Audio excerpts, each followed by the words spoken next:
Hey everyone, it's Liz, and I am back to do the tarot card of the day for Sunday, October 18th, 2020.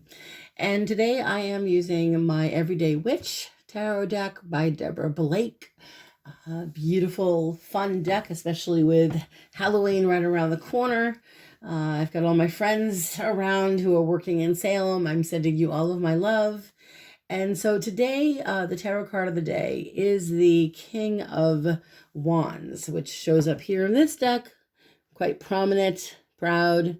This is a protective, to me, protective energy. It's a strong, solid, protective energy that can help us stay out of trouble or help us stay out of harm's way. That seems to be the energy with this King of Wands. In general, this is a card represented by the sign Leo. It's a fire sign energy, and he is a court card.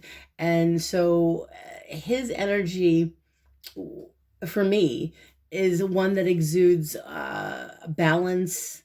In order to achieve a success, he needs to be emotionally balanced. This is someone who has attained a great deal of experience, and he's attained a great deal of wisdom through the experiences that he's had. So he is a man who can show the way, can have leader qualities, especially when upright. This is a professional person, whether they work, as a businessman or a woman, but this is someone who has a great deal of, let's say, they're reliable. It's like a reliable, trusting energy. They seem to know what they're doing. And the King of Wands especially has a very generous way of wanting to help.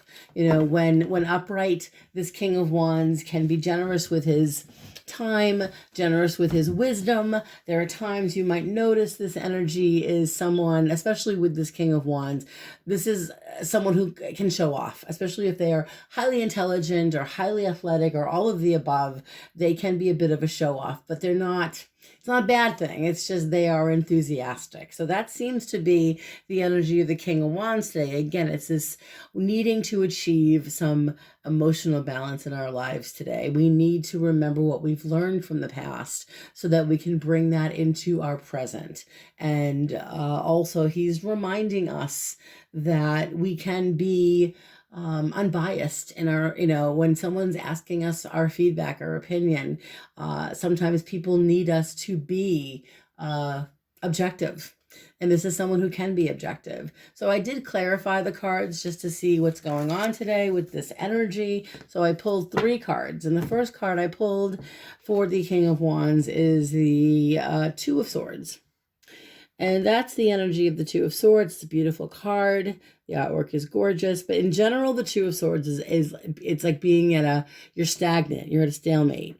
This is indecisiveness. It's almost, I've compared it before to, for me personally, I've only played chess a couple of times in my life and wasn't really, it's challenging. But one thing I remember is playing chess when I was very young and wanting to make a move, but not wanting to make the wrong move. Like, what if? So it kept me stuck. It kept me in a place where I didn't know what to do.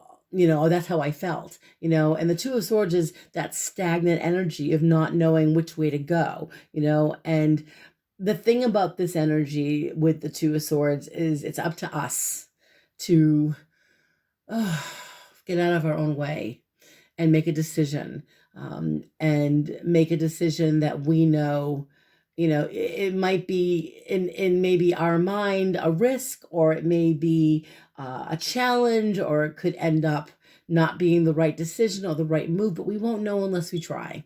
And that's the energy of the Two of Swords. Again, it's that stagnant energy that you've got to get out of your own head, get out of your own way. It's almost like facing your fears or making a decision finally so that you can move on, because the next card we have is the Eight of Cups, which is literally about moving on.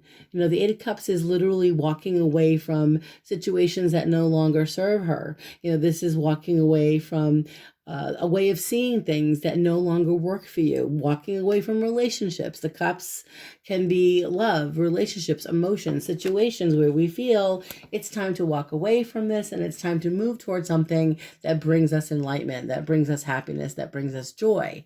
That again, it's with this King of Wands energy, I think it's reminding us, in my opinion, that we have been through this before and we've learned from our past, and now it's time to move on to something different, to bring enlightenment, to bring a sense of emotional balance back into our world. And the last card I pulled to clarify the King of Wands was this beautiful Six of Cups, which is all about connecting with those of like mind. It can be a card of nostalgia, but it's also connecting with those people, and those energies of others that think the way we think. It's an understanding, it's a connecting of others, way of thinking that are on the same page as us. So when I look at the big picture here, again, tarot card of the day, King of Wands. This is definitely an energy of achievement, and emotional balance, being able to sustain emotional balance, and someone who can be very honest and realistic. It's important today for all of us to be honest and realistic about what's happening in our world right now and in your world today. And the rest of the cards are saying to just, don't be afraid to make a decision, even if it's scary, or just you're tentative about something. You've got to decide to move on with it, because the rest of the cards with the Eight of Cups and the Six of Cups are all about walking away from things that no longer serve us. It's remembering this is what we've learned, this is what we've experienced, and this is where we're heading now. And with the outcome, last card of the Six of Cups, again, it's this energy of connecting with those of like mind, that appreciate what we bring to the table, appreciate what we're seeing, what we're feeling, what we're thinking. Okay, so I do hope this makes sense for everyone today. If you would like to book a reading, you can message me here, or I will post my Synchronicity Tarot Facebook page. You can also email me. And stay safe, wear your masks, and blessings to all. Bye.